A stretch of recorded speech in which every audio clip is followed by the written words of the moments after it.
Welcome everyone to the Black NSA Mastermind Deep Dive. It is October 29th, and I am your deep dive speaker or your scuba diver tonight. This is Wendy Corbett. I'm one of the facilitators of the Black NSA Mastermind, and I am going to share with you some of my secret sauce that I use as a slide designer. In addition to being a speaker, one of the things that I speak about is how to create more visual slides. And one of the ways that I do that, I actually make a living doing that as a professional slide designer. So I have put together, come on, hopefully, there we go. I put together, in the time that we have together, I am going to share with you 3 secrets that start with the law of averages. And what I mean, and I'll explain what I mean by that. When I talk about slide design, I usually call them slide rules. And so I'm going to share, I have tons of slide rules. I'm going to share the top 3 that I see most often in the slides that I redesign for people. I'm going to share those rules and also share examples of slides with the rules applied and with those rules broken.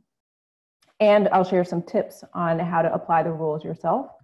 And then depending on where we are with time, we will, if there's time to open for Q&A, like if there's anything that you've been trying to do with your slides and just can't figure it out, I'll open the line to be able to do that. I'll pause here for a moment and make sure you guys can see.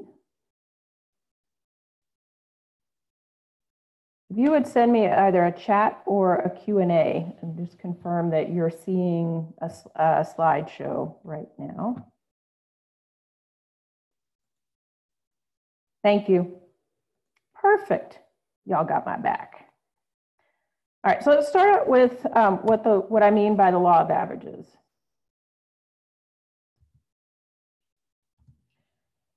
We're going to do some simple math, and if I am doing the math, it is simple. I promise you that. What would this total be? And you can send the message in chat. How would you add these 3 up? What's the total? That's right. The total is 310 or 210.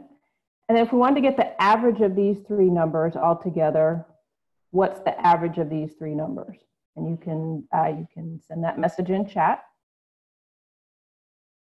That's right. The average is 70. Divide 210 by 3 and get 70. When I see, I have this philosophy that the quality of a presentation is made up of 3 primary things: the presenter's delivery, so how good they are on stage; their content, the quality of their content; and the quality of the tools they use to deliver their presentations, which in many cases includes slides. Now, as a rule, we want all of these to be in the high 90s, if not higher. But what I see most often is slides that are not to as high quality as the quality of our delivery or our content.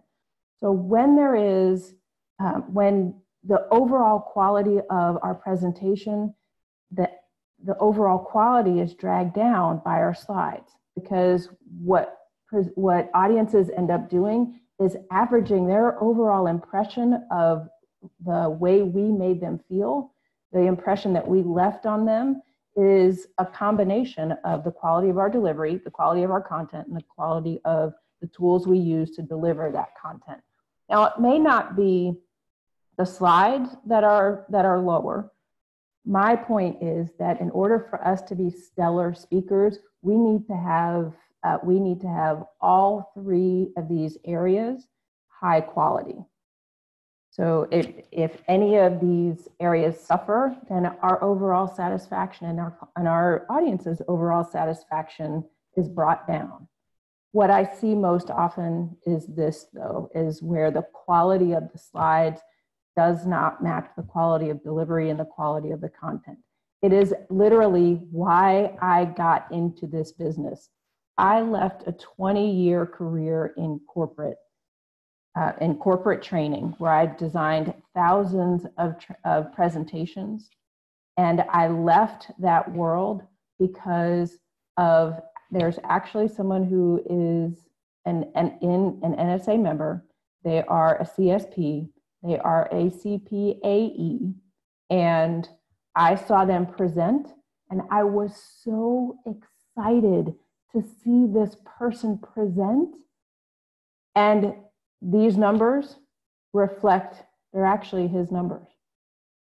And I was so disappointed at the overall quality of the tools that this person used to deliver his awesome message and his awesome delivery, that my experience with him is what planted the seed for me to dedicate my career to helping those of us that are courageous enough to get on stage and communicate a message, to never have that happen again. I don't want any audience to think that any part of their experience is a 30, and I certainly don't want any speaker who is brave enough to get on stage to have a 30 in any one of these areas. So it is an experience that I had with a CPAE that led me to become a slide designer. So I've been in business as a slide designer for 5 years. And in my time as a slide designer, I have accumulated tons of rules. And I'm going to share with you the top 3. And I want you to know that I am using some example slides from from some of our fellow mastermind members. And I am not throwing any shade at any example that I show. I am not here to judge any slides. I'm here to say that these are slides that are out there. We have created these slides, and I'm not throwing shade at them. I'm actually very grateful for all of you who donated your slides for this cause. So I just want you to know that I am not throwing shade at anybody whose slides I'm showing. All right, rule number 1 has to do with how we use our space. I call whether we are using widescreen slides or standard size slides, so big ones or small ones, we have slide space. And what I see most often is a lot of cluttered space. So I'm curious, how would you feel if you walked into an office like this? You can send your thoughts in chat if you are so inclined. And how would you feel walking into an office like this? Somebody says, at home. Ready to walk out? Anxious? Yeah, we have a visceral reaction to this clutter, to feeling frustrated. Now, how would you feel if you walk? Yeah, that's right. You would wonder whether this person's got their stuff together, how organized they are. So how about if you walked into an office like this? How would your response be any different? Right at home, good. Yeah, now these are exaggerated examples in some way, shape, or form, but we have the same reaction, and audiences have the same kind of reactions to slides. We walk into cluttered slides that have pictures, big pictures, small pictures, font, graphs, logos, copyright, all of this clutter on the slide. The audience doesn't know where to look, and they get frustrated, and they get ready to walk out, and they wonder if we have spent time putting together our slides. I want us to have slides like this one. So I'll share some strategies for decluttering your slide space. But first, here's an example of a cluttered slide. This is a document. And I would bet that half of you are not even listening to me right now because you're reading the slide. And the other half of you are not even looking at the slide because you're ready to walk out and you're listening to me. Your audience is going to have the same kind of reaction. It's almost like we think that the more stuff we put on a slide, the more our audience is going to think that we know or believe that we know. But I'm here to tell you that more stuff on a slide does not make you look smarter. It frustrates your audience and makes them ready to walk out in your own words. What I do on slides is, especially when I'm redesigning slides, when I'm working with an existing deck, is I will take everything off a slide and make everything earn its place to be there, earn its right to be there. It has to prove that this picture has to prove that it really needs to be on the slide in order for my audience to get the point. Or all of these words absolutely need to be on a slide in order for my audience to understand and to draw the conclusion that I want them to. So I kind of think of it as holding auditions, where all the objects on a slide are holding auditions.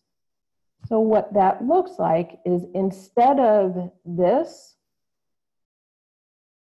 what ended up happening, this speaker, when he talks about each of the archetypes, he will share an example, a famous and well-known example of each of the archetypes.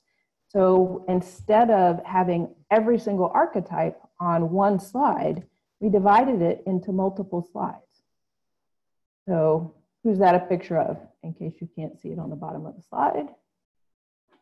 I know there are a lot of John Maxwell folks here. Turns out that that's right, John Maxwell is a builder. And so instead of having all of those words on the slide to frustrate the audience, we took the gist of what it is to be a builder.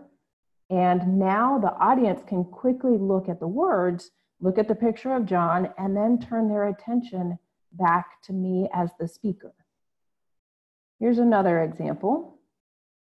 Where do you look? There's a lot going on here. You look away. Somebody said I'd look away. Yeah, I'd look away too if I could.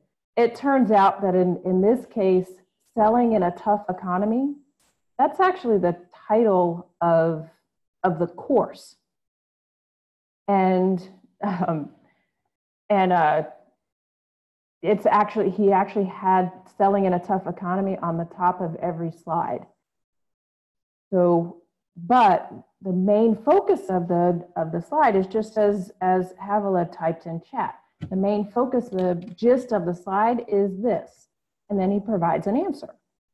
So this is the gist. I'm going through the animations quickly just to point out that he would talk about each of these one at a time. Here's one way. This is kind of this is better than the previous slide, but this is not really the way that I would go. What we ended up doing with him, because our eyes are used to reading, when we're reading English words, our eyes are used to reading from left to right. So reading short bulleted lists can create strain on the eyes. Now, 1 or 2 short bulleted lists aren't too bad. But because I know that our audience's eyes, all of our eyes reading English move from left to right, we organized this horizontally. And again, he talks about each of these topics one at a time. So we brought them in one at a time, but we brought them in horizontally instead of vertically. One of the things that I see a lot of is lots of words on slides. And so one of the ways that I reduce words on slides is I use this concept called the 3-word challenge. I learned this from a guy named Rick Altman, who runs one of the conferences that I go to every year. It's called the Presentation Summit. And it's all for presentation designers. It's for speakers, but it's also, it's a PowerPoint love fest. And it's where I learn a lot of slide design techniques.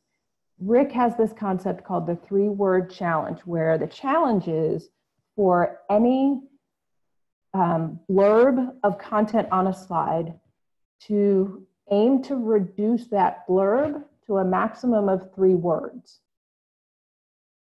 So if we were to apply the 3-word challenge to the builder content, what we came up with is this.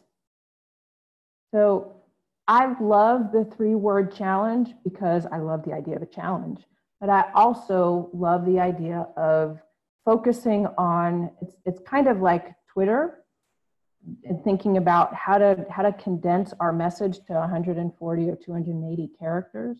It's the same concept applied to slides. So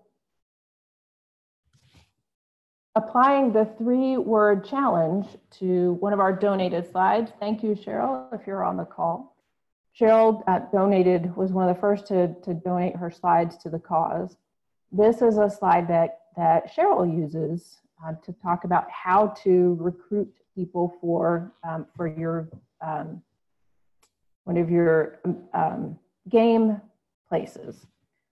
I would avoid, I love that there is so much content on the slide. I love the actual content, but what I do in cases like this is instead of having all of these here, because some of you are not listening to me right now because you're reading the slide, and some of you are not even looking at the slide because there's so much content on it, you don't know where to look. What I do in cases like this is instead of having this many options on the slide, what I would do is I would pick, say, the top 5 and share those, and then say, I've got a ton more, and I have them in a handout that I'll share with you after the class, or put your email in the chat if you want the handout with the rest of the resources. That's right. So that's one of the things that I do. I think people really like seeing my top 5 or my top 10, I wouldn't say top 10, but my top X number of sources. And so that helps, it helps them believe and know that they are getting the cream of the crop from you. And it's also helpful for them to know that you've got even more that they can take advantage of. I think I saw that, Elizabeth, you were raising your hand. And I don't know if I'm able to unmute you. I don't know if I can. I am monitoring chat. And I'm looking to see.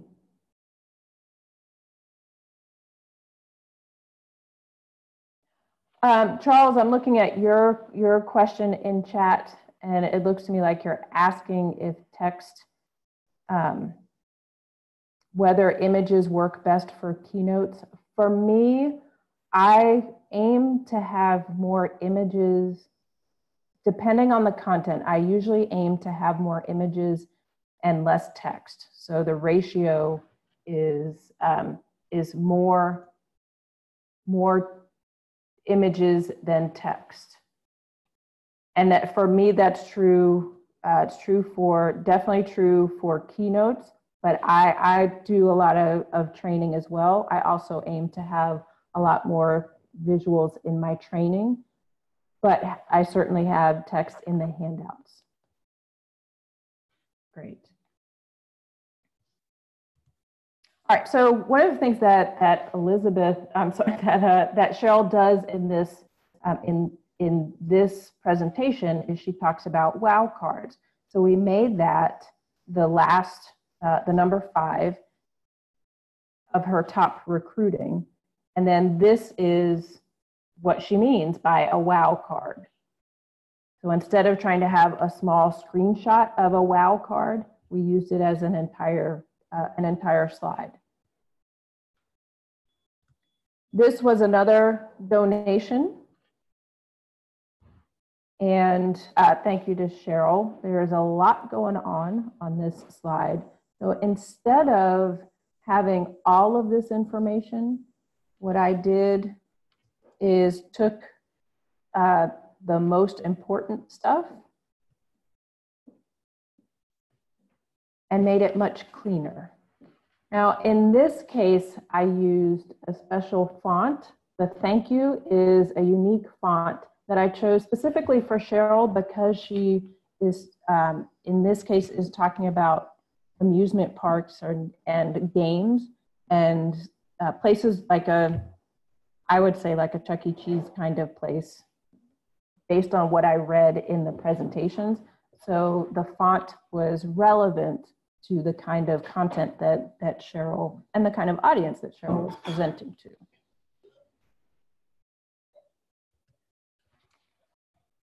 I don't know if Marquesa knows that I have redone this slide, but this is a slide from Marquesa's session at Influence on creating your own masterminds. So this particular slide, one of the things that I would do to declutter this slide is that there are three main points or three messages on this slide, aside from how awesome Marquesa is, and look at her rocking her teal jacket there. She's got experience is one message. Then the fact that she does business reinvention with entrepreneurs and leaders is another message. And then the third message is her her contact information. Instead of having all of that on a single slide, what I would do is separate it, because that gives the content breathing room. So I would have one slide with all of her experience, and then another slide with her contact information. So one of the other ways that I declutter slide space is to focus on having one main message per slide. Slides are free, and we can have as many of them as we want. And so one of the ways to use slide space wisely is to have one key idea per slide. Rule number 2 has to do with words and images on slides. So for example, what does it say in the balloon? You can send that in text. You're welcome, Marquesa. I can picture all of you just kind of squinting at the screen, which is precisely the point. This slide came to me from a friend of mine who had no idea. She was proud of this slide because she used a picture. Look, Wendy used a picture. And I asked somebody in the back of the room, what does it say in the balloon? And he started squinting. He said, I don't know. What does that say? It defeats the purpose if your audience can't see what the image is. So what it actually says is, yes, that's good. Thank you, Havila. Her message here was how fragile an online reputation is. So I loved what the image had on the previous slide is a needle getting ready to prick a balloon. And I love that visual because I am like cringing right now, hoping that the balloon doesn't pop.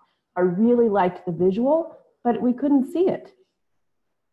So we made it bigger and easier to see. One of the ways to make your image more visual is to use bigger images. And I'll show you an approach to resizing in just a moment. My approach to designing slides is to make sure that there is no squinting. I never want to look out in an audience and see them squinting to try to read what the words say or to try to figure out what the stamp says. I call small pictures stamps. So that is probably 16-point font. And that has you all squinting. This, by the way, is from one of my presentations. I'm throwing myself under the bus. When I do this, is one of my keynotes, I actually use this really big, bold text so that, and I have it this bold because I actually have the audience scream it with me. So I'm intentionally using this bold font.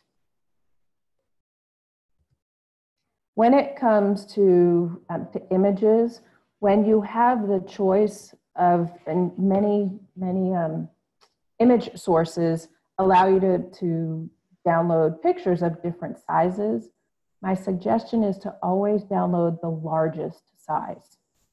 All right, whether that's, whether we're talking numbers or small, medium, or large, just look for the biggest numbers without getting technical about it.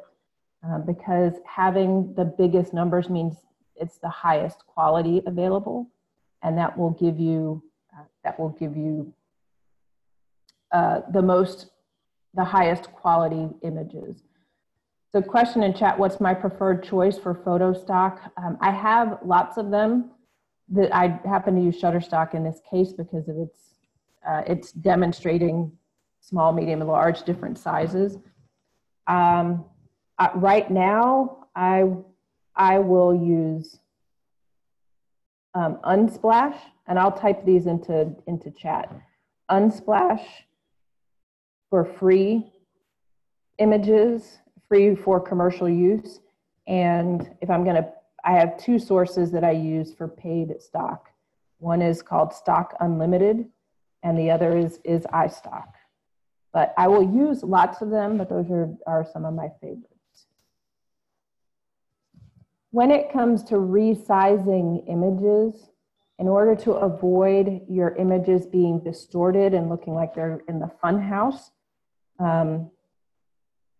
what you want to do is make sure that you are resizing your image from one of the corners, which is where the green circles are. Green is good. Those are the ways that you can resize your image, keeping the proportions the same. This is what I call a stamp collector. So this is an example of, I like when there are words and images on slides when they are both appropriate and both relevant to your message.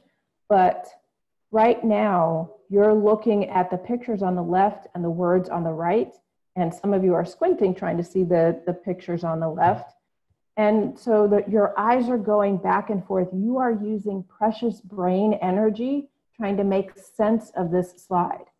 My role as a slide designer is to make sure your audience doesn't have to work hard to see the sense you want them to make and to see the conclusion you want them to take from the slide. So instead, we do it this way, because in this particular presentation, all of these characteristics apply to all of the people in the picture. When you are making your images bigger, one of the things that I strongly recommend and I advise all of the speakers that I work with is to make sure you don't leave things unattended. So for example, some of you, your eyes and your brains are trying to figure out where the rest of the arm is and where the rest of the rock is, because it's cut off. The arm is cut off and the rock is cut off. So when you are resizing images, now your eyes are going, oh, good. I know that the arm hasn't been cut off. It's just off the screen. I just can't see it. It is a complete arm and it is a complete rock. I just can't see it. So that's one of the things I want you to do when you are using images that are that do not have complete body parts or do not have complete objects, to try to place the image in a way that your audience is not worried about where it went, where the rest of it is, because that's brain energy that they are not using on your message. So for example, in this picture, all of these things are cut off. The phone, the water bottle, it's all cut off.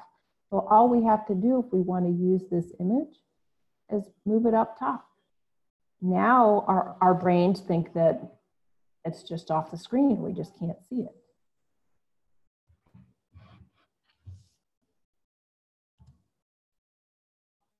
Thank you for this donation. This comes from Bryant, as is obvious. And in this case, this rule is to go big. And in this case, what I would do is I would go a little bit bigger with the picture, but I also went darker to make the image stand out more. And I will also tell you that I often avoid red font because, not in this case, but I often avoid red font unless it's called for, because when the brain sees red, we either see stop or we see warning. And unless I want my audience to think stop or warning, I won't use red font. In this case, I think it's appropriate. So I will use red as an accent color, but in this particular case, I think it's really powerful to use red font, and I think it stands out more on a black background. I made this image a little bit bigger, but not a whole lot, because I wanted the contrast on the screen, with the black on the screen. Bryant says he's got one similar to this. Good. Rule number 3 has to do with when you are using photos on in your slides, when you're using images in your slides. When it comes to stock photos, please don't overstock. This is an example of overstock. All these eyes are staring at me. I feel like I passed out, and these people are staring at me. I'm just coming to, and all these people are staring at me, looking at me like, I'm okay. This does not say teamwork. All right? This does not really say teamwork. If I could get rid of all the high five stock photos out there and the thumbs up photos out there, I would get rid of them in 2 seconds, because they are so generic. This is not actually what teamwork looks like. So one of the suggestions I have is, if you are going to use stock photos, and I'm not opposed to stock photos, there are a lot of great stock photos out there, but if you're going to use stock photos, make sure that look for photos that represent your concept in action. So what does teamwork look like when it's in action? This is not teamwork in action. This is teamwork in action. And I will tell you that I had this picture in here before the World Series last night. Actually, I don't even know if this is baseball, but that would be an appropriate image. This is what teamwork looks like when it's in action. This is what teamwork looks like when it's in action. So instead of overposed pictures, especially when someone is staring at the camera, avoid pictures with someone who is staring at the camera. When you are trying to depict something like this, like eating healthy. So I'm feeling like this is Snow White, or who is it that ate the apple? Avoid photos that have someone staring at the camera in an obvious posed setting. So in this case, instead of having her giving you an apple, what does eating healthy look like? This is what eating healthy looks like. Show what eating healthy looks like when it's in action. Another option, instead of stock photos, is take your own. This is my friend Marcy, who does some stuff about eating and staying healthy while you're on the road. She was a spokesperson for Extended Stay of America, and so she has some pictures of her cooking in an extended stay room. And she uses this in her presentations. Another example, this is a guy that I work with. He is a former football player. He's now a speaker. He uses pictures of himself instead of stock pictures of speakers and of football players. So here's one example. Here's another.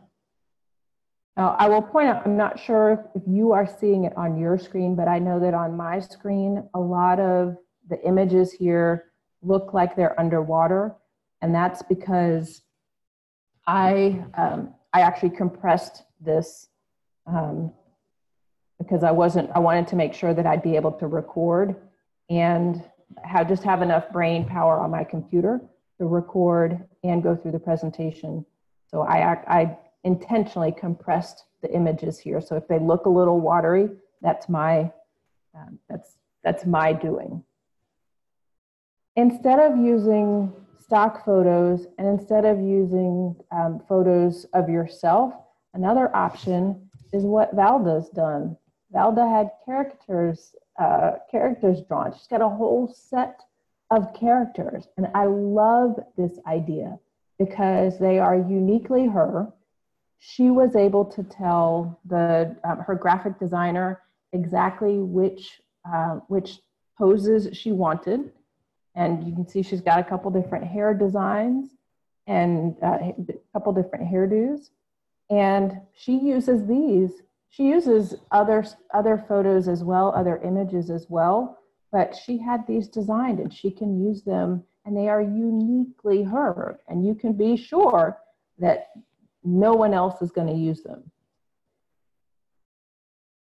I love this for her. I've done something similar, but using icons. So I mentioned that when I do this presentation or a presentation like this where I'm sharing slide design tips, I call them slide rules. So I had my graphic designer design, I talk about slide rules, and I will also talk about secrets. Language secrets is another, excuse me, is another presentation that I do. So I had my graphic designer design these, and I know no one else will have them. I know that if somebody else does have them, I know where they got them because I had them designed. I've done this. This is sort of these are my overarching secrets and rules icons, but then I also had icons designed for each of the rules that I share. So you will see on the, when I go to the next rule slide, you will see that each of the 3 rules that I shared has its own icon. So this is something else you can do that is unique, and you're sure to have stuff that no one else is using, and you can have it designed to fit your specific twist on your specific message. One of the things I talk about, I do a presentation on designing your own signature presentation. And I use a concept called knowledge nuggets. And so I had my graphic designer design my own concept of a knowledge nugget. I know no one else will have it. So these are, on the left is a screenshot of a handout that I've done, that I used for a conference that I did. And you can see the icons there. I use them, so not only in the slides, but I also use them in my handouts. And the item on the right is actually a timer that I use. So I am using the whole slide image or the screen image. I'm theming that through all of the slide design presentations that I do. All right, so recapping, looking at our time, we've got doing well on time. Rule number 1 is to use the space that you have on your slides wisely. Focus on presenting one key idea per slide. Use more slides than, don't worry about how many slides are in your presentation. Make sure that the slides that are in your presentation are the ones that need to be there. Use the 3-word challenge. and make sure that all of the content on your slide is absolutely necessary in order for your audience to get your point. Rule number 2 is to go big, make the pictures and the font as big as possible. And then rule number 3 is if you're going to use stock photos, that's totally fine. But make sure you're avoiding using overstocked or overposed pictures. Look for what your concept looks like in action, or look for alternatives like taking your own pictures and or having your own images designed.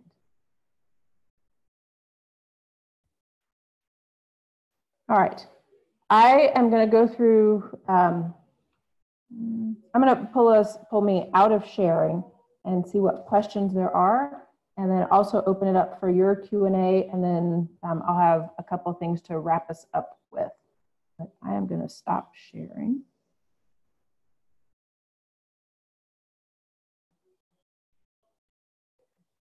Yeah, there's a question in chat. Whatever happened to the thought of death by slides?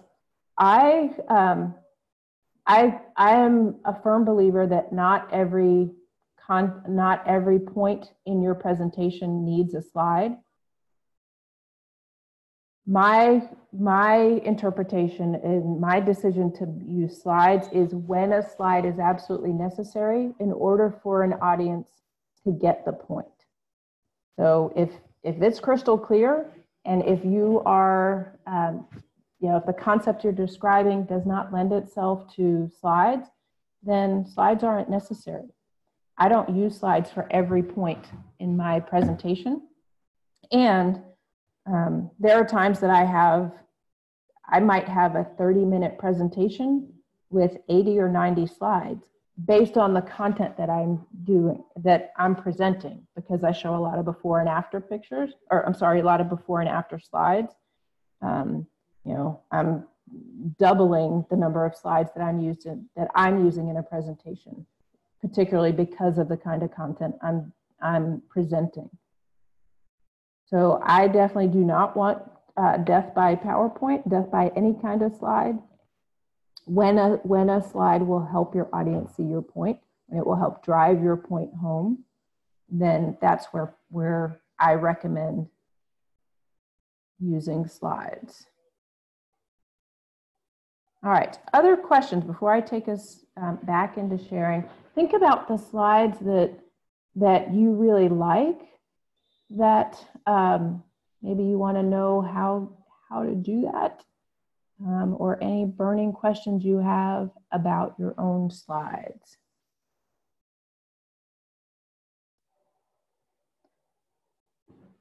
So I've got a question in chat.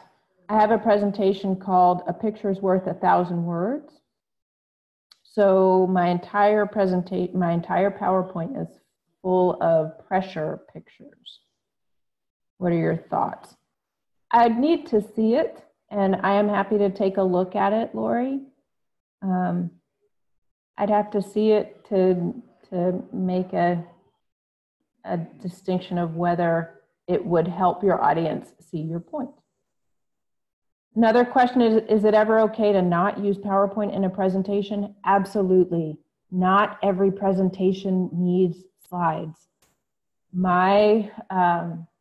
Let's see, I just worked with a speaker this week whose message, she is telling her story about being bipolar, and her message does not need slides.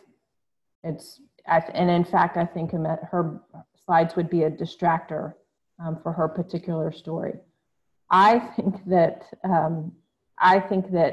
slides are helpful when they help your audience feel your point, see your point, and get your point. And not all messages need that kind of need an additional need visual support.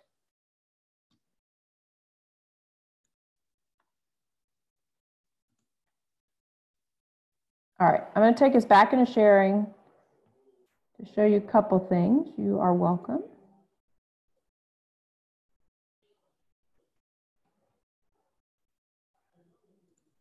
Couple resources I want to share. This guy, his name is Mike Parkinson. He is a PowerPoint guy. He comes from the corporate training world, but he wrote this ebook called $1 Billion Graphics, and you can get it at billiondollargraphics.com.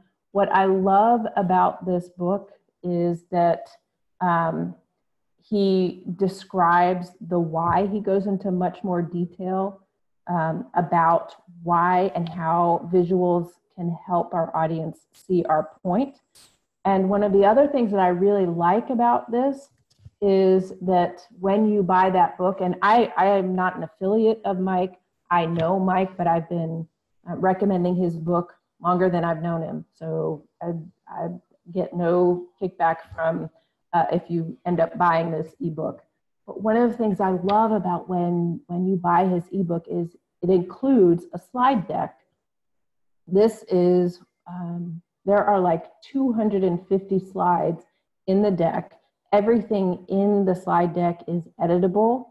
It's made in PowerPoint, so it's editable. You can change the colors, and they are really, really helpful slides. Another resource that I use often, Connie Malamed, also comes from the corporate world, but she has a great